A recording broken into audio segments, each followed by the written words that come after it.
Hello everyone and welcome to the channel. It's funny to tears.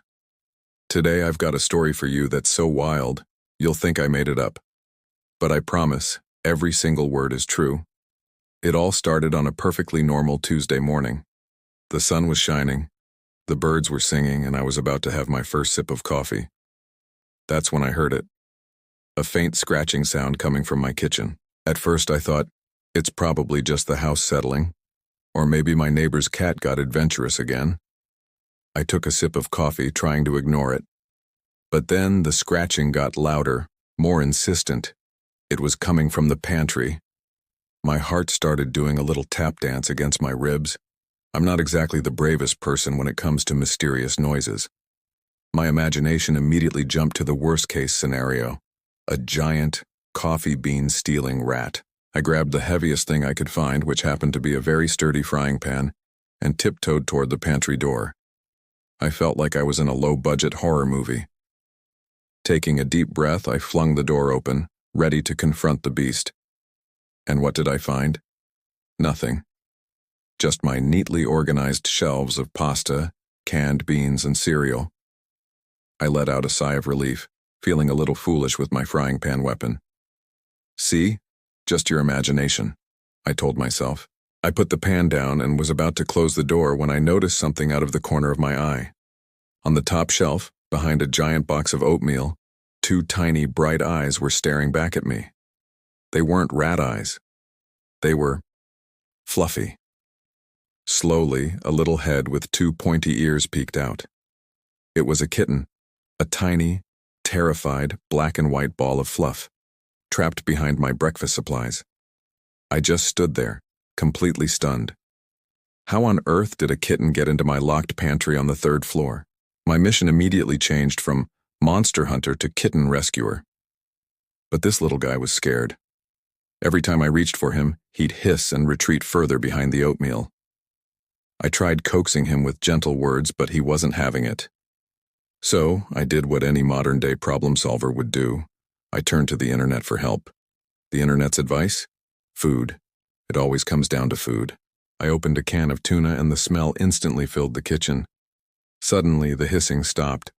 The tiny head popped back out, its nose twitching. I placed a small plate of tuna on the floor just outside the pantry and backed away slowly. For a few minutes, nothing happened. Then, tentatively, one little paw, then another, emerged from the shelf. He climbed down like a seasoned mountaineer, using boxes of crackers and bags of rice as his footholds. It was the most adorable high-stakes descent I had ever witnessed. He finally made it to the floor, darted over to the plate, and started eating like he hadn't seen food in weeks. While he was distracted, I quickly checked him over. He was skinny and a bit dirty, but he didn't seem hurt. He had no collar, no tags, nothing to suggest where he came from. He was a complete mystery. I spent the rest of the day making calls to animal shelters, local vets, posting on neighborhood social media pages. Found one small, very hungry cat burglar, specializes in pantry infiltration. No one claimed him. The days turned into a week, and the little pantry ghost, as I had started calling him, began to warm up to me. The hisses turned into purrs. The terrified hiding turned into cautious cuddles on the couch. He would follow me from room to room like a tiny, fluffy shadow.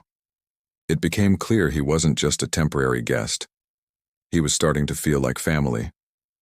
I still had no idea how he got in.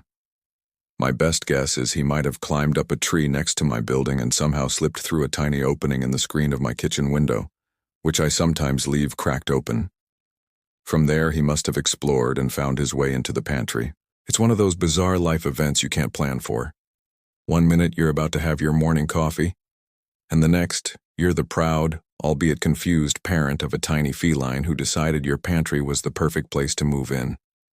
He went from being an unexpected guest to the master of the house. I even named him Oats in honor of the oatmeal box he was hiding behind. So now my quiet mornings are a little different. They involve a purring cat demanding breakfast before I've even had my own coffee. And you know what? I wouldn't have it any other way.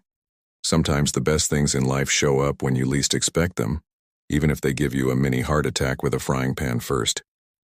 He's my little miracle, my pantry phantom. Life is certainly never boring with oats around.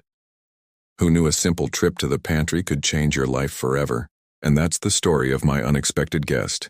Have you ever had a surprise animal encounter like this? Let me know in the comments below. I'd love to read your stories. If you enjoyed this little adventure, don't forget to hit that like button and subscribe to It's Funny to Tears for more crazy life stories. Thanks for watching, and we'll see you in the next video. Bye.